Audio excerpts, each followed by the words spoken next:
Hey guys, welcome back to the channel. Today I'm going to show you how to download the Play Store on LG Smart TV.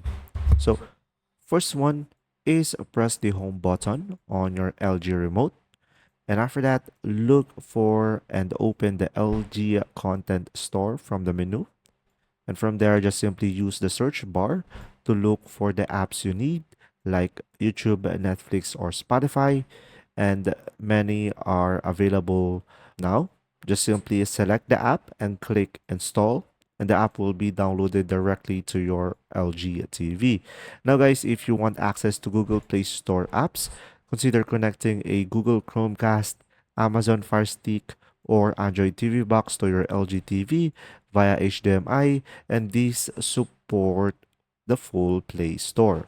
I hope this video helped you understand more that using a streaming devices will let you have a Play Store, but mainly you could use the LG Content Store for the applications. I hope this video helped you out. Thanks for watching.